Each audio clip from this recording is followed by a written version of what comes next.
Hello my dear students. अब आपके सामने चल रहे हैं, हम लोग पढ़ते हैं प्रॉपर्टीज ऑफ इलेक्ट्रोमैग्नेटिक वेव्स, और इसे आप कह सकते हो नेचर ऑफ इलेक्ट्रोमैग्नेटिक वेव्स। कुछ गलत नहीं है, सब सही है। तो नेचर ऑफ इलेक्ट्रोमैग्नेटिक वेव्स या प्रॉपर्टीज ऑफ इलेक्ट्रोमैग्नेटिक वेव्स अगर हम पढ़ा रहे हैं तो आप इसको ध्यान से सुनिए, समझ में आ जाएगी।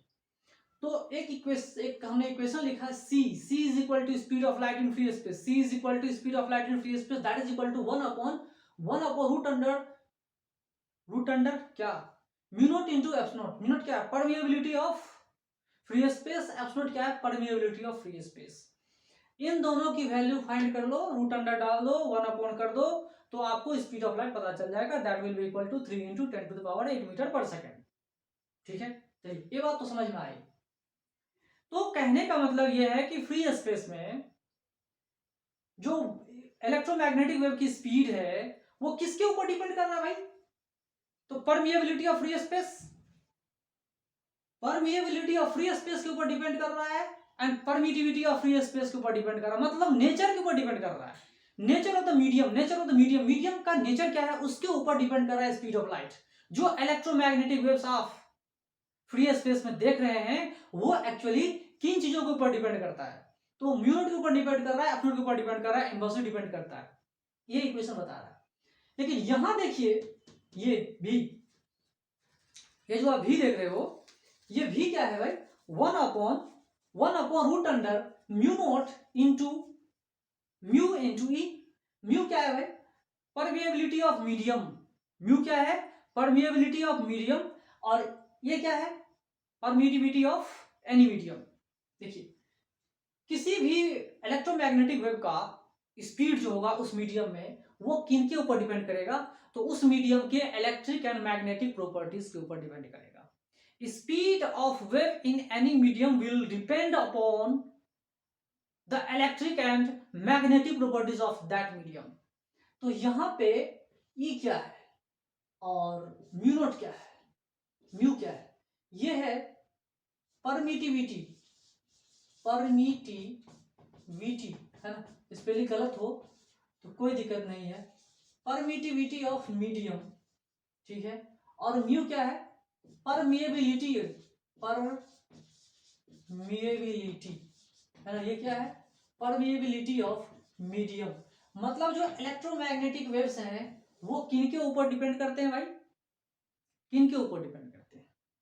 वो डिपेंड करते हैं एक्चुअली उस मीडियम के मैग्नेटिक एंड इलेक्ट्रिक प्रॉपर्टीज पे। ठीक है, तो चलते हैं आगे बढ़ते हैं। और रेज ऑप्टिक्स में भी मैंने आपको बताया था रिफ्रैक्टिव इंडेक्स क्या होता है।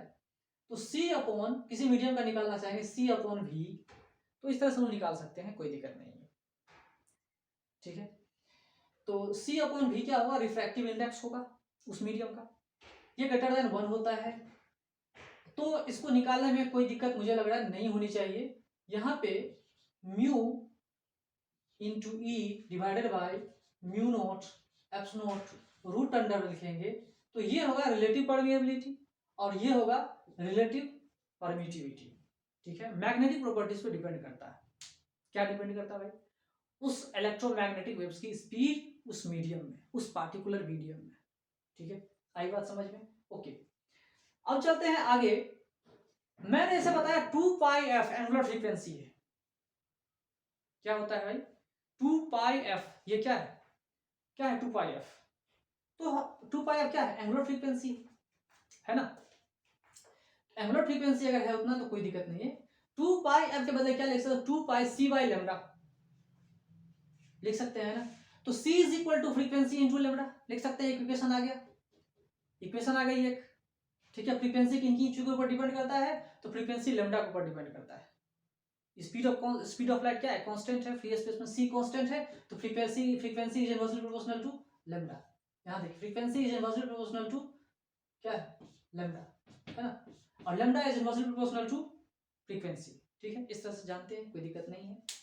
अब अगर हम मैक्सवेल साहब के इक्वेशन को यूज करेंगे, तो मैक्सवेल साहब का इक्वेशन यूज करके हम मैग्नेटिक फील्ड फ्री स्पेस में फाइंड करना चाहें, मैग्नेटिक फील्ड फ्री स्पेस में फाइंड करना चाहें, उसको हम आराम से फाइंड कर सकते हैं। That is equal to B not is equal to E not by C. E not is the magnitude of electric field in free space, और सिंपली एम्पलीट्यूड कह सकते हैं उसको, maximum amplitude electric field vector का divided by C, तो हम उसको समझ सकते हैं, कोई दिक्कत नहीं है। बी नोट की वैल्यू उन्होंने निकाल दिया। B not actually amplitude of magnetic field है, मैक्सिमम एम्पलीट्यूड बी नोट है, और एफ नोट इतना, ई नोट इतना है बाय सी, है ना।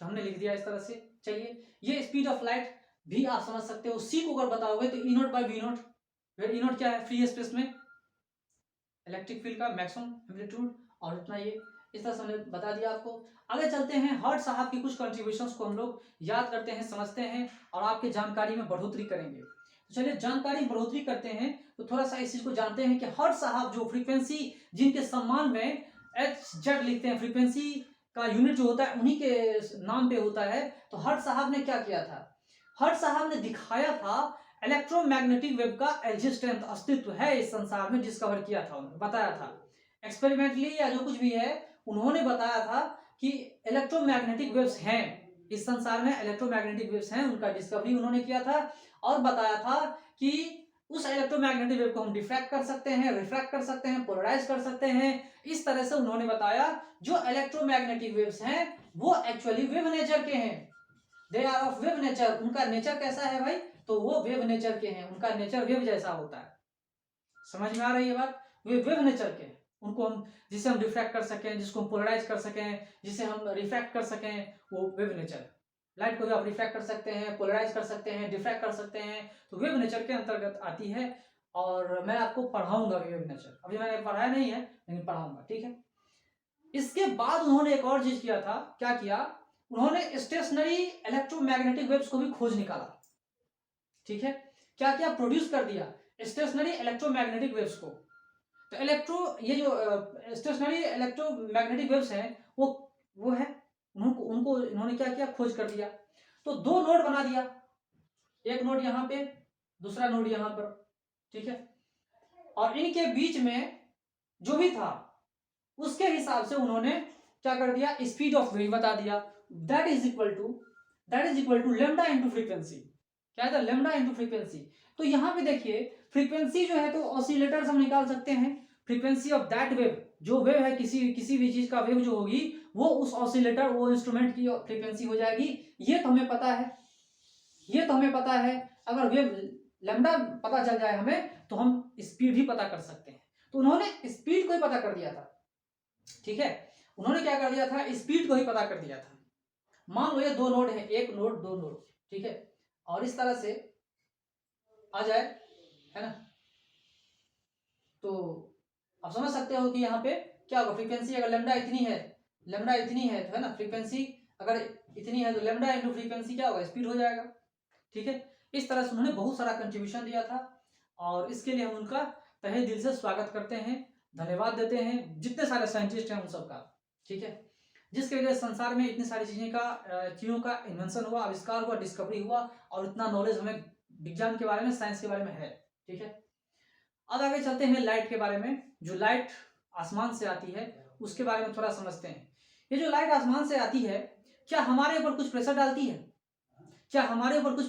जो आसमान से लाइट आती है, हमारे हाथों पे, हमारे चेहरों पे गर्मी जो आती है, क्या हमारे बॉडी के ऊपर कुछ ना कुछ प्रेशर डालती है, उसके बारे में पढ़ेंगे। लेकिन हम पहले ये बताओ कि क्या उनका टोटल मोमेंटम कितना है हमारे बॉडी के ऊपर में। अगर मान लो किसी डिफिनिट टाइम पीरियड में टोटल एनर्जी लाइट के द्वारा दिया गया है U is the total transferred energy to a surface in time T, किसी सरफेस पे एक टाइम इंटरवल टी में टोटल एनर्जी जो ट्रांसफर किया गया है यू है, टोटल एनर्जी ट्रांसफर की गई है यू है। और फॉर कंप्लीट एब्जॉर्प्शन, वापस नहीं जा रहा, for complete absorption total energy जो एब्जॉर्ब हो गई है उस सरफेस के ऊपर, उसका टोटल मोमेंटम कितना होगा, that total momentum is equal to P, and P is equal to U by C, where U is the total energy transferred to that surface in particular time t, है ना, एक definite time t में कितना energy transfer हुआ है U divided by C। तो ये जो मोमेंटम है, ये मोमेंटम बहुत कम होता है, क्योंकि ये मोमेंटम कम इसलिए होता है, क्योंकि C की वैल्यू बहुत ज्यादा लार्ज होती है, लार्ज होने की वजह से क्या होता है, मोमेंटम कम फील होती है, ठीक है, मोमेंटम क्या होती है, कम फील होती है। एनर्जी जो भी हो, एनर्जी कम ही रहेगी, उतना ज्यादा नहीं रहेगी, किसी की वैल्यू इतनी ज्यादा होती है, हमें मोमेंटम भी क्या होती है, कम फील होती है, जिसकी वजह से रेडिएशन प्रेशर भी हमें कम महसूस होती है, ठीक है, जो कोई लाइट कितना रेडिएट कर रहा है, कितना प्रेशर डाल रहा है, वो कम है, एनर्जी ज्यादा आ रही है, ठीक है, लेकिन प्रेशर थोड़ा सा कम पड़ रहा है, इसके ऊपर आप सोचेंगे, ठीक है। फिर और भी हम चीजें बताएंगे, ओके।